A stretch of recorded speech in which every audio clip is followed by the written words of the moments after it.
योग्य निर्णय घेण्यावर माझा विश्वास नाही.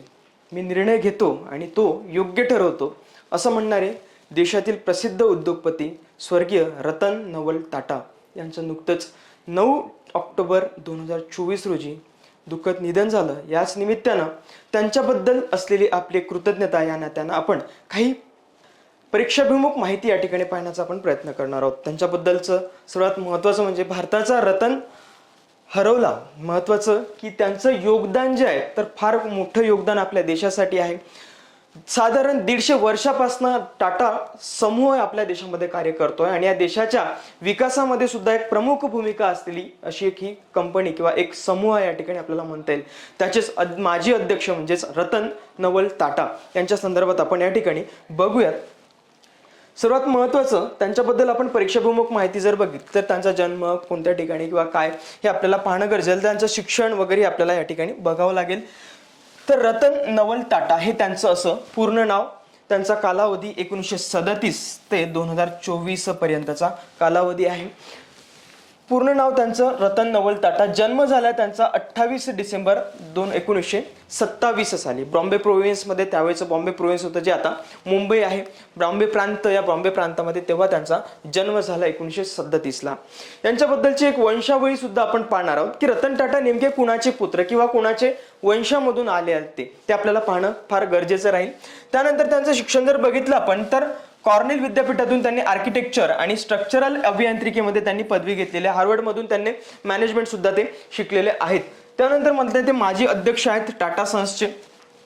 त्यांच्याकडे टाटा सन्सचं अध्यक्षपद आलं साधारण 1991 साली. 1991 पर्यंत आपल्याला दिसून येतात. त्यावेळी JRD टाटा हे अध्यक्ष होते 1991 पर्यंत.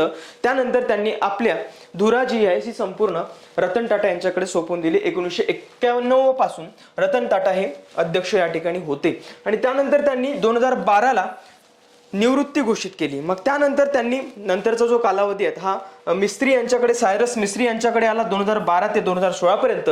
परंतु काही वाद झाल्या कारणाने त्यांच्यामध्ये हे प्रकरण काही कोर्टामध्ये गेल्या कारणाने तर यावेळी 2016 ते 2017 साधारण 17 पर्यंत अध्यक्षपद सांभाळलं रतन टाटा यांनी, 16 ते 17 वर्षभर. आणि त्यानंतर नवीन अध्यक्ष नेमणूक केली त्यांची नटराज चंद्रशेखरन यांची या ठिकाणी नियुक्ती केली 2017 पासून, जानेवारी 2017 पासून. त्यानंतर वडील आहेत त्यांचे नवल टाटा आपल्याला माहिती आहेत. त्यांची आई आहे सुनी म्हणून त्यांचं नाव ओळखलं जातं. त्यांना त्यांच्या संदर्भात आपण बघणारच आहोत. त्यानंतर त्यांच्याबद्दल बघूया आपण. पुरस्कार त्यांना कोणते मिळालेत? आसाम वैभव 2019ला आसाम वैभव मिळाला. त्यानंतर त्यांना पद्मविभूषण सुद्धा मिळाला 2008ला आणि महाराष्ट्र भूषण सुद्धा त्यांना मिळाला 2006ला आणि पद्मभूषण त्यांना मिळाला होता 2000 साली.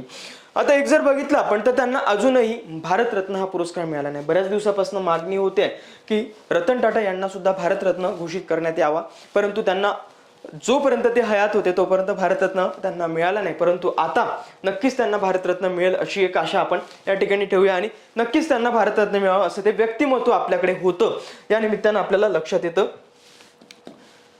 त्यांच्याबद्दलची वंशावळी बघूया आपण की रतन टाटा यांचा नेमका वंशज काय किंवा कुठून त्यांचं हे आले तर आपल्याला म्हणता येईल की जमशेद टाटा, प्रसिद्ध उद्योगपती. स्वतंत्र पूर्व काळामध्ये जमशेद टाटा यांनी देशामध्ये पहिला उद्योग स्थापन केला. जमशेद टाटा हे सगळ्यात मूळ महत्वाचे आहेत. जमशेदजी एन टाटा. जमशेदजी एन टाटा यांची पत्नी हिराबाई यांचे जे आहेत तर ते गुजरातचे, साधारण गुजरातच्या नवसारी भागामधले ते आहेत. तिथून मग ते भारत इकडे मुंबईमध्ये वगैरे शिफ्ट झालेत आणि त्यांनी उद्योग वगैरे स्थापन केलेत. तर आपल्याला मॅरिटल त्या ठिकाणी त्यांचे रिलेटिव्ह जे आहेत हे इकडे आपल्याला दिसून येतात. मॅरिटल रिलेटिव्ह हे इकडे आपल्याला दिसून येतात. जानीबाई केशव टाटा आणि त्या ठिकाणी नवरोजी रतन टाटा हे त्यांचे बदर या ठिकाणी आपल्याला आता पाहता येईल की वंशावळी नेमकी कशी आहे. तर आता इथे जर बघितलं आपण तर त्यांचे मुलं जे आहेत सर दोराबजी टाटा हा त्यांचा एक मुलगा होता. त्याच्यानंतर त्यांची एक मुलगी होती दुनीबाई टाटा आणि त्याच्यानंतर त्यांचा आणखी एक मुलगा होता सर रतन टाटा. आता आताचे जे रतन टाटा आहेत, आताचे रतन टाटा आपल्याला या ठिकाणी म्हणता येईल हे आहेत सध्याचे रतन नवल टाटा, परंतु त्यांचे आजोबा आपल्याला या ठिकाणी म्हणता येईल सर रतन टाटा.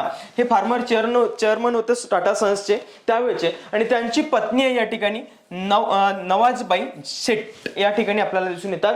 तर त्यांचा जो पुत्र आहे या रतन टाटा यांचा, सर रतन टाटा यांचा पुत्र आहे तो म्हणजे नवल होर्मुझजी टाटा. आता रतन होर्मुझजी टाटा जे आहे हे साधारण आपल्याला दिसून येतात. रतन होर्मुझजी टाटा हे अडॉप्टेड सन आहेत, एक दत्तक घेतलेलं होतं त्यांना रतन टाटा आणि नवजबाई यांनी या ठिकाणी दत्तक घेतलेलं होतं. यांना कोणताही पुत्र नव्हता, यांना या ठिकाणी दत्तक घेतलं आणि त्यांची मुलं या ठिकाणी आपल्याला दिसून येतात. रतन टाटा यांची मुलं या ठिकाणी दिसून येतात नवल होर्मुझजी टाटा. नवल होर्मुझजी टाटा यांची या ठिकाणी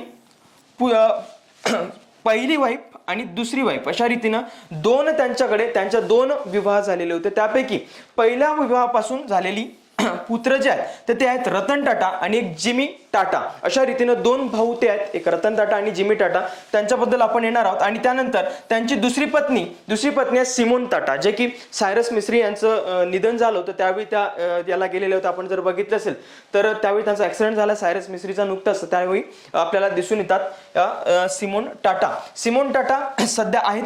तर त्यांचं पुत्र आहे या ठिकाणी नेवल टाटा. आता ही वंशावळ अशी चालत आली, परंतु काय होतं की या ठिकाणी आपल्याला दिसून येतात जहागीर टाटा, त्यांना आपण JRD टाटा म्हणतो. JRD टाटा यांची वंशावळ वेगळी आहे, यांची विंग वेगळी आणि रतन टाटा यांची विंग वेगळी आहे, परंतु आहे एकच वंशातले. परंतु एक जर बघितलं आपण तर अडॉप्टेडच आहेत, ते दत्तक पुत्रच आहेत काही त्यातले असं दिसून येतात आपल्याला.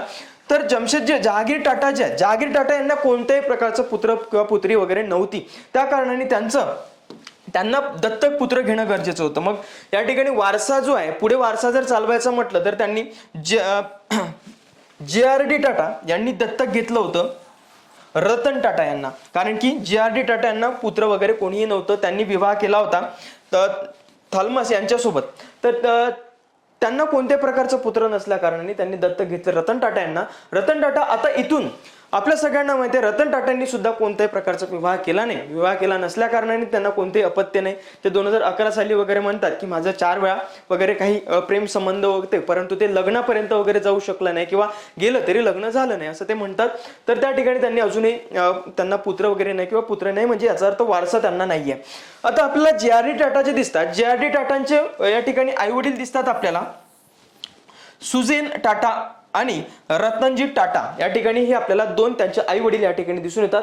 आई वडील त्यांच्यापासून झालेले पुत्र म्हणजे JRD टाटा आणि एक मुलगी त्यांची आहे मुलगी आहे शिल्ला पेटिट त्यांची मुलगी. शिल्ला पेटिटने विवाह केला होता सर दिनशा पेटिट यांच्यासोबत विवाह केला. मग यांच्यापासून झालेली पुत्री म्हणजे या ठिकाणी त्यांना दिसते रतनबाई. आता रतनबाईंनी विवाह केला होता या ठिकाणी पाकिस्तानचे निर्माते मोहम्मद अली जिना. म्हणजे अशा रीतीने ही आली आहे वंशावळ. मोहम्मद अली जिना यांच्याशी नातलग कसं आहे रतन टाटांचं आपल्याला या ठिकाणी दिसून येतं. पाकिस्तानचे निर्माते मोहम्मद अली जिना यांचे ते एका अर्थाने कुठेतरी भाऊजाई या ठिकाणी म्हणता येईल. त्यानंतर जर बघितली ही विंग त्यांची आहे. आता बघूया आपण रतन टाटा यांचं कशा रीतीनं आता पुढचा वारस कोणाला म्हणता येईल. त्यांनी जर विवाह केलेला नाहीये तर त्यांचा वारस आपल्याला म्हणता येईल. या संदर्भात आपण बघून घ्या. टाटा परिवाराची सुरुवात जमशेदजी टाटा यांनी नवरोजजी टाटा यांच्यापासून सुरुवात झालेली आहे. 1904 त्यांनी जमशेदजींच्या मृत्यूनंतर त्यांची 2 मुलं दिसून येतात आपल्याला, दोराबजी टाटा आणि रतन टाटा. हे चुलत भाऊ RD टाटा यांनी विलीन केलं आणि त्यानंतर आधुनिक टाटा सन्सची स्थापना झाली. हे टाटा सन्सची स्थापना जी आहे सध्या आपल्याला दिसून येतं, जे आपल्याला एकत्रित दिसून येतात ते साधारण 1904 पासून सध्याचा टाटा समूह आहे त्याला आपण टाटा ग्रुप्स म्हणतो. टाटा ग्रुप सध्याचं ते 1904 पासून वगैरे आपल्याला दिसून येतं. त्यानंतर आहे 1926 पासून RD टाटा यांचं निधन झालं. त्यानंतर त्यांची संपूर्ण संपत्ती, कर्ज आणि मोठा बोलका JRD टाटा यांच्याकडे सोपवण्यात आली. JRD टाटा हे सध्याचे JRD टाटा त्यांचं सुद्धा निधन झालं. JRD टाटा यांच्याकडे सगळी सोपवलं त्यांनी RD टाटा यांनी. त्यानंतर JRD टाटा यांनी शिला, दरब आणि जिमी आणि रोहाबेग या भावंडांमध्ये काही समभाग वगैरे वाटून दिला, त्यांचे शेअर्स वगैरे ते वाटून दिलं. आणि 1932 मध्ये टाटा सन्सची साधारण 40% मालकी सर दोराबजी टाटा ट्रस्टकडे सोपवण्यात आलेली होती. त्यानंतर 1938 मध्ये JRD टाटा सन्सच्या सर्वोच्च पदावर ते गेले, अध्यक्षपदी ते गेले. 1938 मध्ये JRD टाटा आणि त्यानंतर 1991 मध्ये रतन टाटा यांनी टाटा सन्सचं अध्यक्षपद स्वीकारलं.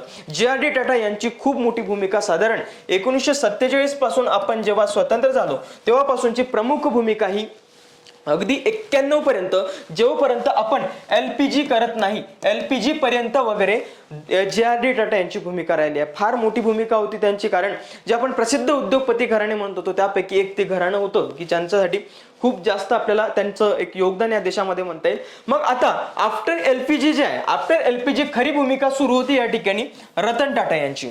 मग आता या ज्या देशाचं LPG धोरण आपण स्वीकारलं, मग आता आपल्याला ग्लोबलायझेशन करायचं होतं. मग याच अर्थाने आपल्याला टाटा जे काही आपलं सन्स असेल किंवा टाटा ग्रुप्स, या टाटा ग्रुप्सचं ग्लोबलायझेशन करण्याचं काम, खरं काम हे रतन टाटा यांनी केलं, जे की नंतरच्या काळामध्ये आपल्याला काही कार्य त्यांचं दिसून येतात. आपण त्यांच्या कार्यावरती सुद्धा जाणार आहोत. तत्पूर्वी आपण त्यांची संदर्भात बघूया की आता वारसदार कोण असणार यानंतर. तर काही शक्यता वर्तवल्या जाते, ह्या काय शक्यताच आहेत सगळ्या. तर जमशेदजी टाटा या ठिकाणी आपल्याला दिसतात सर दोराबजी टाटा आहेत आणि त्यांचे 2 पुत्र आहेत, सर रतन टाटा आणि दोराबजी टाटा. त्यांनी मग रतन टाटा यांनी अडॉप्ट केलं. आपण बघितलं आता नवल टाटा यांना अडॉप्ट केलं किंवा दत्तक घेतलं. दत्तक घेऊन त्यानंतर त्यांच्या 2 पत्नी आहेत या ठिकाणी. एक म्हणजे विदेशात त्यांनी लग्न केलं होतं सिमोन टाटा, आणि दुसऱ्या म्हणजे पहिल्या पत्नी म्हणजे सून टाटा या ठिकाणी दिसून येतात. आणि त्यानंतर हे जे काही दुसऱ्या पत्नी होते, या दुसऱ्या पत्नींपासून झालेला पुत्र म्हणजे न्यूअल टाटा दुसऱ्या पत्नीपासून झालेला, परंतु पहिल्या पत्नीपासून झालेले 2 पुत्र आहेत त्यांना. एक म्हणजे रतन टाटा आणि दुसरे म्हणजे जिमी टाटा. अशा रीतीने 2 पुत्र हे पहिल्या पत्नीचे आणि एक पुत्र म्हणजे हा दुसऱ्या पत्नीचा. तर या दुसऱ्या पत्नीपासून झालेले आणखी त्यांचे दुसऱ्या पत्नीपासूनचे जे आपले निवल टाटा असेल, निवल टाटांचे काही पुत्र आहेत, तर ते आता कदाचित वारसदार ठरण्याची शक्यता आहे. त्यापैकी माया टाटा यांच्याकडे जास्तचा शक्यता आहे की या टाटा समूहाचं अध्यक्षपद जाईल, कारण की त्या साधारण 34-35 वर्षाच्या वगैरे आहेत, तर त्यांच्याकडे ते सगळं पद जाण्याची शक्यता आहे. आणि या ठिकाणी जर बघितलं आपण नेव्हिल टाटा यांचं साधारण वय 32 वर्ष वगैरे आहे, परंतु मोठ्या जर बघितलं आपण तर या ठिकाणी आहेत माया टाटा यांच्याकडे सगळं येण्याची शक्यता आहे. आपल्याला वारसदार या ठिकाणी म्हणता येणार आहेत. त्यानंतर पुढे बघूया आपण कारकीर्द काय आहे रतन टाटा यांच्या कार्याची. 1991 मध्ये JRD टाटा यांच्यानंतर रतन टाटाकडे सगळा व्यवहार आलेला होता किंवा ते अध्यक्षपद त्यांच्याकडे आलेलं होतं. 21 वर्षाच्या कारभारात त्यांनी महसूल 40 पटीने वाढवला आणि नफा 50% वाढवलेला आहे. मग आपल्याला या ठिकाणी दिसून येतात रतन टाटा आणि हे आहेत JRD टाटा यांनी अध्यक्षपद दिलं रतन टाटा यांच्याकडे 1991 साली. त्यानंतर महत्वाच्या भूमिका त्यांच्या सुरू होतात. टाटा समूहाचं नेतृत्व स्वीकारल्यानंतर त्यांनी आक्रमकपणे खूप महत्वाची भूमिका निभावलेली आहे, कारण की LPG झालेलं होतं, ग्लोबलायझेशन झालेलं होतं. या टाटा कंपनीला विदेशामध्ये नेऊन ठेवणं अगत्याचं ठरलं होतं किंवा आवश्यक ठरलं होतं. याच निमित्तानं म्हणता येईल 2000 साली त्यांनी समूहाने लंडन आधारित एक टेटली टी ही एक कंपनी खरेदी केली. साधारण ही कंपनी खरेदी केली 431.3 दशलक्ष डॉलरमध्ये एवढी त्यांनी खरेदी केली. त्यानंतर 2004 मध्ये त्यांनी दक्षिण कोरियाचा मधून देवी मोटर्सचं ट्रक उत्पादन त्यामध्ये त्यांनी खरेदी केलं. ते साधारण 102 दशलक्ष डॉलरला आपण खरेदी केलं त्यांनी. त्यानंतर 2007 ला टाटा स्टील्सने साधारण 11.3 अब्ज डॉलर्सचं अँग्लो डच स्टील उत्पादक कोर्स ग्रुप विकत घेतलेला आहे. तर त्यानंतर त्यांचं म्हणता येईल सर्वात मोठं एक कॉर्पोरेट अधिग्रहण होतं, जे की इतक्या मोठ्या प्रमाणावरती ते अधिग्रहण केलं गेलं होतं किंवा खरेदी केलं गेलेलं होतं. त्यानंतर आपल्याला दिसतं 2008 मध्ये त्यांनी टाटा मोटर्सकडे फोर्ड मोटर्सचे जे काही जाग्वार कार आणि त्यानंतर आपल्याला म्हणता येईल त्यांची लँड रोव्हर, अशा रीतीनं ही जी कंपनी आहे ही फोर्ड कडून त्यांनी खरेदी केली. आता हे खरेदी करण्यामागची खूप सारी महत्वाची स्टोरी आहे. त्यांनी एक टाटा इंडिका तयार केलेली होती. टाटा आपल्या सगळ्यांना माहिती आहे टाटा इंडिका. आता टाटा इंडिका जेव्हा त्यांनी सुरू केली किंवा लॉन्च केली त्यावेळी त्यांना टाटा इंडिका मधून तितकंसं काही प्रॉफिट मिळालं नाही. मग त्यावेळी त्यांच्या जे कमी ते फोर्डचे जे काही कंपनी आहे त्या ठिकाणी त्यांना बरंचसं म्हटलं गेलं किंवा त्यांचा अपमान सुद्धा झाला की बाबा इतकं तुम्हाला परवडलं नाही, तुम्ही कशाला हे सगळं केलंय, कारच्या सेक्टरमध्ये कशाला आले, तितकं सगळं बघितल्यावर मग आपल्याला या ठिकाणी दिसून येतं त्यांचा एक जिव्हारी आला आणि त्यांनी फोर्डची जी कंपनी आहे ही फोर्ड या ठिकाणी खरेदी करून टाकली आणि जाग्वार आणि लँड रोव्हर अशा प्रसिद्ध या कारच्या कंपनी त्यांनी या ठिकाणी खरेदी केलेल्या दिसून येतात. ही कार कंपनी खरेदी केली त्यांनी 2.3 अब्ज दशलक्ष डॉलरला ही खरेदी केलेली आपल्याला दिसून येते. हे ऑटोमॅटिक फार्मचं सगळ्यात मोठं ऑटोमोबाईल्स सेक्टरमधलं सर्वात मोठं एक अधिग्रहण आपल्याला म्हणता येईल. या ठिकाणी दिसून येतात फोर्ड आणि रतन टाटा यांच्यासोबत झालेलं एक ॲग्रीमेंट जे खरेदी केलेलं होतं तेव्हाचं. त्यानंतर पुढे बघता येईल आपल्याला सामान्य माणसासाठी त्यांनी नॅनो लॉन्च केली. मग त्यांना वाटलं की बाबा नाही, देशामध्ये आपल्याला काही सामान्य लोक आहेत की त्यांच्यासाठी सुद्धा काही कार असायला पाहिजे. मग या अनुषंगाने त्यांनी 2009 साली ही नॅनो लॉन्च केलेली दिसून येते. नॅनो लॉन्च केली, परंतु नॅनोला मध्ये सुद्धा त्यांना तितकंसं काही यश मिळालं नाही. नॅनो सुद्धा लोकांनी दुर्लक्ष केलं, कारण आपल्याला माहिती आहे की लोकांना, सामान्य लोक वापरत नाही, परंतु श्रीमंत लोक ही नॅनो वापरायचे. कारण पार्किंगच्या दृष्टिकोनातून ही छोटी कार त्यामुळे सोयीस्कर होती पार्किंगला वगैरे लावायला. त्या अनुषंगानं श्रीमंत लोक ही कार खरेदी करायचे, परंतु सामान्य लोकांनी ती खरेदी केली नाही. बनवली अक्षरशः ती सामान्य लोकांसाठी. सामान्य लोकांना एक वाटतं नाही हम कुछ कम नाहीये, असंच ते सगळं आहे आपल्याला म्हणता येईल. त्यानंतर त्यांनी हे सगळं दिसून येतं, त्यांचं वैशिष्ट्य आपल्याला दिसतं कारचं. त्यानंतर 28 डिसेंबर 2012 रोजी टाटा समूहाचं अध्यक्ष म्हणून ते सायरस मिस्त्री यांना नियुक्त करण्यात आलेलं होतं टाटा समूहाचं अध्यक्ष म्हणून. त्यानंतर ऑक्टोबर 2016 मध्ये उत्तराधिकारी म्हणून सायरस मिस्त्री याची हकालपट्टी केली. सायरस मिस्त्रीला 2012ला नियुक्त केलं. स्वतः ते निवृत्त झालेत रतन टाटा, आणि त्यानंतर 2012 साली म्हणजेच 28 डिसेंबर 2012ला त्यांनी सायरस मिस्त्रीला नियुक्त केलं आणि सायरस मिस्त्रीला नियुक्त करून अध्यक्षपद त्याच्याकडे सोपवलं. परंतु सायरस मिस्त्री आणि रतन टाटा किंवा टाटा समूह यांच्यामध्ये वाद झालेत, काही धोरणांच्या संदर्भामध्ये वाद झालेत. त्या कारणाने टाटा यांनी या सायरस मिस्त्री यांना पदावरून मुक्त केलं आणि त्यानंतर त्या स्वतः अध्यक्षपद स्वतःकडे घेतलं. 2016 ते 2017 अशा वर्षभर पद हे स्वतः त्यांच्याकडे राहिलं. त्यानंतर त्यांनी नवीन अध्यक्ष निवडण्यासाठी एक कमिटी स्थापन केली. एक कमिटी त्यामध्ये स्थापन केली दिसून येतात आपल्याला. TVS समूहाचे काही प्रमुख आहेत, वेणू श्रीनिवासन, वेन कॅपिटलचे अमित चंद्रा, त्यानंतर माजी मुत्सद्दी सेनानी आहेत, त्यानंतर सेन, त्यानंतर डॉक्टर कुमार भट्टाचार्य यांच्या अध्यक्षतेखाली एक समिती नेमली आणि यांनी सुचवलं यांना की आमच्यासाठी एक अध्यक्ष तुम्ही सुचवा. तर त्यावेळी या कमिटीने एक अध्यक्ष सुचवले, त्यांचंच नाव आहे नटराजन चंद्रशेखरन. त्यांची नियुक्ती झाली जानेवारी 2017 रोजी. जानेवारी 2017 यावेळी त्यांची निवड झाली चंद्रशेखरन यांची या ठिकाणी. तर अशा रीतीने हा सगळा एक व्यवहार आपल्याला या ठिकाणी दिसून येतो. अशा खूप मोठी एक महत्वाची भूमिका रतन टाटा यांची या देशाच्या विकासामध्ये राहिली आहे, किंवा या सामाजिक क्षेत्रामध्ये राजकारण सोडून बाकी सर्व क्षेत्रामध्ये त्यांची एक महत्वाची भूमिका राहिली. अगदी साधं राहणं, उच्च विचार हे सगळं आपल्याला या ठिकाणी दिसून येतं. जर आपल्याला रतन टाटा किंवा टाटा समूहाबद्दल आणखी काही जाणून घ्यायचं असेल तर लोकसत्ताचे संपादक गिरीश कुबेर सर यांचं टायटन हे पुस्तक नक्कीच आपण वाचलं पाहिजे, कारण त्यामध्ये टाटा समूहाबद्दलचा विकास किंवा टाटा समूहाची या देशाबद्दलची असलेली भूमिका, त्यांचं आपल्याला अक्षरशः दिसून येते. एअर इंडियाच्या संदर्भातली असलेली भूमिका सुद्धा खूप महत्त्वाचं या ठिकाणी लक्षात येईल. सरकारने त्यांच्यासोबत कसा अन्याय केला हे सुद्धा आपल्याला लक्षात येईल आणि त्यांची सकारात्मक भूमिका आपल्याला चांगल्या रीतीनं माहिती पडेल. याच अनुषंगाने आपण या ठिकाणी थांबूया. भेटू आपण आपल्या पुढच्या व्हिडिओमध्ये. थँक्यू, धन्यवाद.